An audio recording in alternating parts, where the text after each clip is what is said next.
محرم حرمت والے مہینوں میں سے ایک ہے، اور حرمت کے 4 مہینوں کا جو بنیادی کلیہ ہے وہ یہ ہے کہ ان میں کیے گئے نیکی کے اعمال باقی مہینوں میں کیے جانے والے نیکیوں کے اعمال سے زیادہ وزن، زیادہ ویٹ، زیادہ درجہ اور زیادہ پسندیدہ اللہ کے ہاں۔ اسی لیے اللہ تعالیٰ نے اس مہینے میں فسق و فجور، لڑائی جھگڑے کو عام مہینوں کی نسبت زیادہ ناپسند فرمایا۔ اسی طرح اس مہینے کے اندر 10 محرم کا روزہ سابقہ امتوں میں اور امت محمدیہ صلی اللہ علیہ وسلم میں ایک شعار کے طور پہ موجود ہے، لیکن یہ بات سمجھنا ضروری ہے کہ 10 محرم کا روزہ کیا شہادت حضرت حسین کی وجہ سے تھا؟ ایسی بات ہرگز نہیں ہے، کیونکہ شہادت تو بعد میں ہوئی۔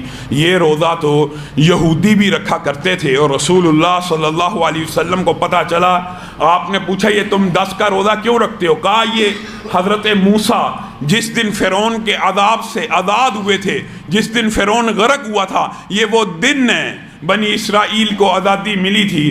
تو رسول اللہ صلی اللہ علیہ وسلم نے کہا ہم موسیٰ کی اس خوشی کا زیادہ حق رکھتے ہیں۔ یہاں سے بھی محدثین اور مفسرین نے خوشی کے لمحات کو سیلیبریٹ کرنے کا طریقہ بھی بتلایا۔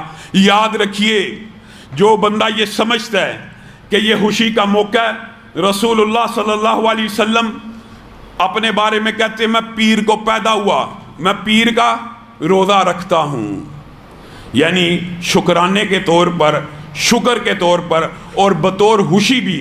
اگر کسی نے کسی شے کو سیلیبریٹ کرنا ہے تو اس کا اسلامی طریقہ، طرز عمل، لاہ عمل بھی شریعت میں مکمل واضح ہے۔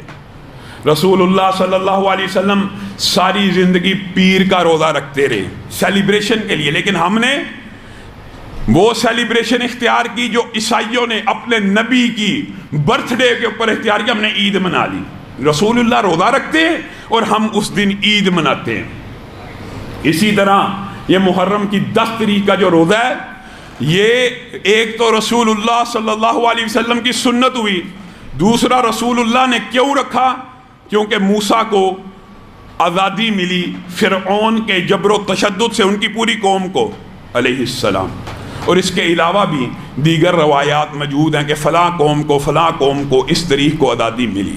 پہلی بات، اس روزے کا فائدہ کیا ہے؟ اس روزے کا فائدہ یہ ہے، رسول اللہ صلی اللہ علیہ وسلم نے ارشاد فرمایا یہ ایک روزہ سابقہ 1 سال کے گناہوں کو معاف کر دیتا ہے۔ دوسری بات یہ ہے کہ رسول اللہ صلی اللہ علیہ وسلم تو ساری زندگی 10 محرم کا روزہ رکھتے رہے، لیکن جب آخری سال رسول اللہ کی زندگی میں آیا، پچھلے جمعے میں آپ کے سامنے یہ کلیہ رکھا تھا کہ ابتداً رسول اللہ صلی اللہ علیہ وسلم ہر کام میں اہل کتاب کی موافقت کیا کرتے تھے، لیکن جب مدینہ میں منتقل ہو گئے پھر اہل کتاب کی بھی مخالفت ہو گئی۔ اسی ضمن میں رسول اللہ صلی اللہ علیہ وسلم نے آخری سال اس بات کا اعلان کیا اگر میں اگلے سال تک زندہ رہا تو میں 9 کا روزہ رکھوں گا، 10 کی بجائے اہل کتاب کی مخالفت کرتے ہوئے۔ یہاں سے ایک بات سمجھ لیجئے، جو بندہ اکیلا 10 کا روزہ رکھتا ہے اس نے سنت رسول کو پا لیا، کیونکہ رسول اللہ صلی اللہ علیہ وسلم نے اپنی زندگی میں 10 کا رکھا۔